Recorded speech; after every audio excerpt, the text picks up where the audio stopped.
La pregunta número 10 de física se fundamenta en un contexto muy bonito, muy conocido por nosotros y muy antiguo además. Un contexto, un tema que en la física fue desarrollado antes de Cristo por uno de los sabios de la antigüedad. Llamo sabio, se merece Arquímedes que se le llame sabio.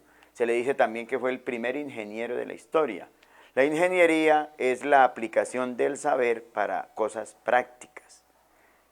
Arquímedes hizo muchas cosas prácticas, el tornillo de Arquímedes para extraer agua, la catapulta para enviar grandes pesos, el sistema de poleas para levantar grandes pesos con pequeñas fuerzas. Fue mucho lo que Arquímedes hizo. Dentro de todos sus descubrimientos, dentro de todos sus estudios, él trabajó un principio que lleva su nombre, principio de Arquímedes, de la hidrostática. Él explicó por qué un barco flota. Dice aquí, según la hidrostática, un barco flota en el agua a pesar de estar hecho de material más denso que el agua. El barco es más denso que el agua, debería hundirse, es lo que nos enseña la física. Los cuerpos más densos se sumergen en los menos densos, pero un barco flota. Debido a la gran cantidad de líquido desalojado, un barco flota porque su estructura está hecha de tal manera que desaloja mucho líquido. Quiere decir que la fuerza que sostiene un barco depende del líquido desalojado. Podemos afirmar que cuando el barco flota es porque, ¿por qué un barco flota? ¿Por qué un barco flota? Si un cuerpo de acero de 1 tonelada macizo lo pongo en el agua, sin duda se va al fondo. Pero un barco de 1 tonelada hecho de acero tiene una forma tal y unos espacios vacíos que generan un gran volumen, desaloja mucho líquido. ¿Por qué? A, porque el empuje es mayor que el peso del barco. B, porque el peso del líquido desalojado es mayor que el peso del barco. Porque el peso del líquido desalojado es igual al peso del barco, porque la normal está equilibrada con la fuerza de empuje. Si no entendemos bien el principio de Arquímedes, el empuje, la normal y el peso, pues no vamos a poder escoger una respuesta. Podría escoger que el peso del líquido es mayor que el del barco. El peso del líquido es mayor que el del barco, entonces alguien dice empuja el barco hacia arriba, pero ya veremos que esa no es.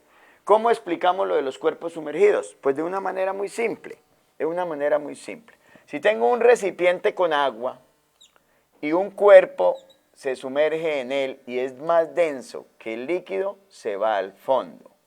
En el fondo existirán 3 fuerzas.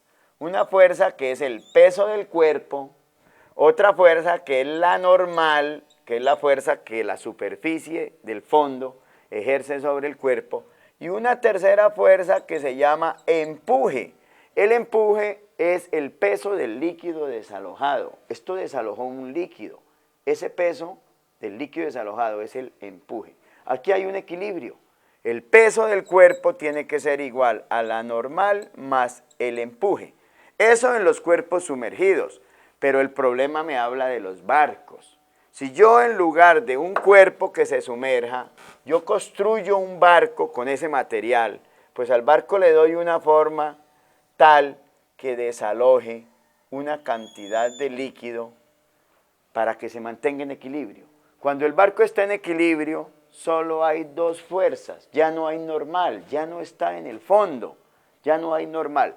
Las 2 fuerzas que se equilibran son el peso del barco y el empuje. ¿Qué es el empuje? Pues el líquido que desalojó el barco o parte del barco, lo que está sumergido, no todo el barco desalojó un líquido. El peso de este líquido genera un empuje. Cuando los 2 se igualan, está en equilibrio. Si el peso del barco fuera mayor, el barco se hunde más, desaloja más líquido y aumenta el empuje. Si al barco le sacamos carga, le quitamos peso, pues inmediatamente el barco intenta flotar porque desaloja menos líquido y disminuye el empuje. En todo momento, mientras el barco flote, el empuje es igual al peso. Esa es la ley de los cuerpos flotantes. Empuje igual a peso. Ahora sí miremos las opciones. La A, el empuje es mayor que el peso del barco. No es cierto. Si el empuje fuera mayor, el barco salía a flote. No es mayor. ¿Hasta cuánto salía a flote? Hasta que se igualen. B, el peso del líquido desalojado es mayor que el peso del barco. No es cierto. El peso del líquido desalojado es el empuje. La A y la B están diciendo lo mismo. C, el peso del líquido desalojado es igual al del barco. El peso del líquido desalojado es el mismo empuje. Y ya dijimos que en el equilibrio, mientras flote, los dos son iguales. Esa es la respuesta correcta. La D, que no es correcta, dice, la normal está equilibrada. Ya no sigo leyendo, ahí no hay normal. Ya no sigo leyendo. ¿Cuál normal? ¿Cuál normal? La única respuesta correcta es la C. Están en equilibrio cuando el empuje se iguale con el peso y el empuje es el peso del líquido desalojado.